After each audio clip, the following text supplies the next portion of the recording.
Hello and welcome back to my channel, and welcome to day 18 of Off the Board with Pineapple Papers, where, as we have been doing for the whole month of July, Crystal and Kathy and Maggie and I have been getting a video up a day using and getting those pins off the board and used as inspiration for a project. And every day there is quite a few as well. There are many of our friends that join us on different days as their schedules permit.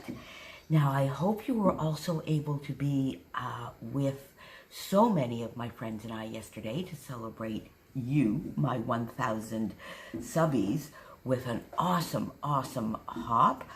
You may not have got through all of the videos yet. They're there forever. I have put, or will be getting up later this morning if it's not already up, the playlist for that hop over on the Mercy Tiara 27-day Facebook group, so that you can find the playlist and just sit back and enjoy all the videos. But today we are back to our normal off the board, and I am playing with this fun sort of quilt and cushion pin. Christina from Redefine Creative used it in the public group a couple of weeks ago now, or at least 10 days ago. And when I saw her use that pin, I said, can you send me that pin? Because I had an idea in my head for me using the cushion as opposed to the sort of runner. I had an idea for using the cushion. So let's see what I did with this. And I had fun. And there you go. There's another fun little Chopin layout and using that cushion. So I really wanted to replicate the sort of steps idea of the pattern on here, but I also wanted to then mirror it back down below so that I would have this fun little central pattern. Now, I have this photo of Chopin that I really wanted to do. It's just a fun little, I call it peekaboo, fun little photo of Chopin. And as you know, I'm trying to really use up a lot of my 6x6 paper pads. And I had this one, which I had got, I think, a couple of years ago in a grab bag or a clearance at Scrapbook Nerd, a lovely Canadian online shop, and it's French Kiss double-sided paper. So there's lots of, obviously, red, white, and blue, but with some bits modernized and brought a little bit more contemporary with some aqua or minty colors, a little bit of pink added to it so that it was not just strictly red, white, and blue. Oh, and there's a fun little cut apart, which I haven't cut apart yet. So I got this out and I chose a lot of patterns that I felt went well together and that I liked, and the 6x6, and I cut them to 4x6 and then into 1x4 inch strips, 3 in each of the patterns. So then what that does for me, as you know, I've started doing my everyday memory keeping, that gives me a bunch of 3x4 cards, which I'm going to be using this weekend, as I'm going to be doing a lot of the everyday memory keeping this weekend. So that gave me a lot of that. And then it gave me some 2-inch strips here that, as you know, I love to use for card bases. So pretty frugal usage of that paper pad. So I did that. So my 1x4 squares, took just a piece of cardstock in the background, and then I just cut, and I placed my patterns in a bit of a pleasing way that I would like, so that I would have a nice central. I started with sort of the aqua, and then I moved out where I had a little bit of the 3 colors, then a little bit more just the red, white, and blue, some polka dots. So I have diagonal stripe here. I went with polka dots here, hearts here, plaid here. And then I took these papers and just repeated. So on the the alternate side, this pattern over here, this pattern over here. And these little bits, which I cut down to a little less than 3 inches, about 275 inches to put on the side.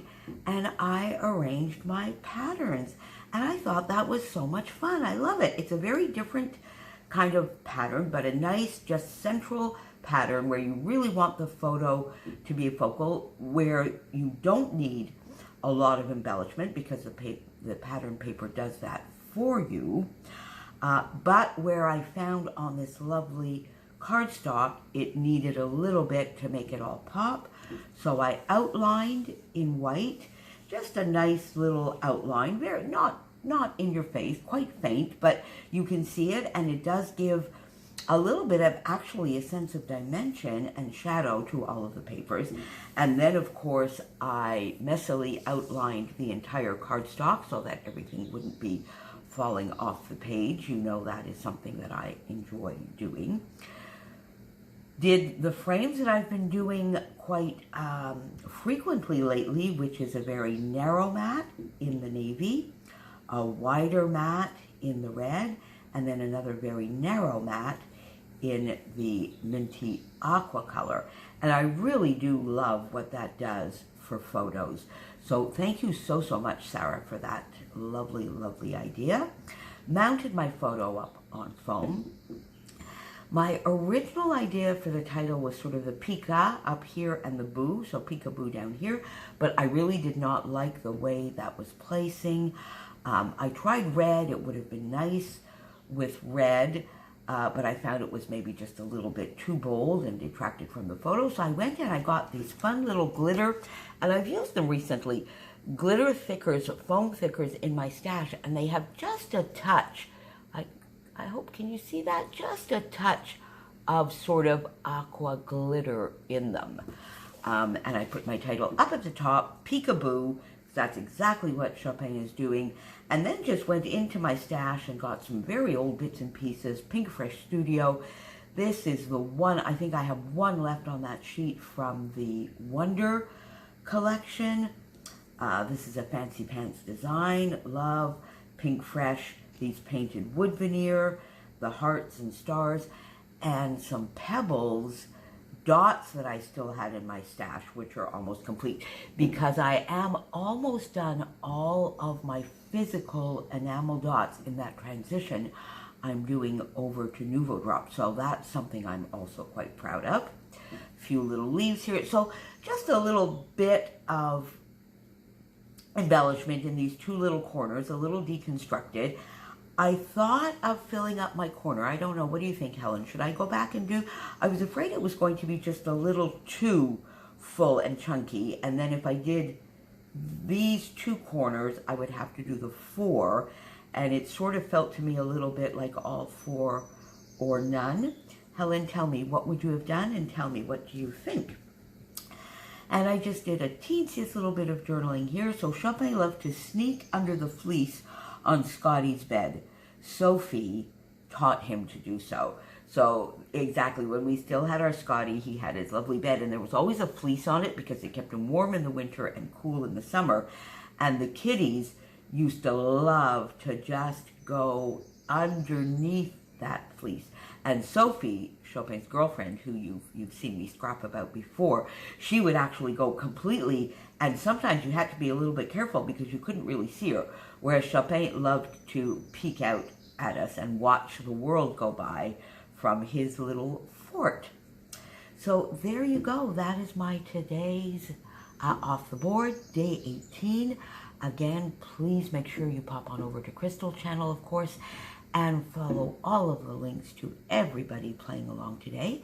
And I will see you back here tomorrow with 30 Days of Sketches Revisited, and our sketch will be our pin. See you tomorrow. Thanks for being here. Bye.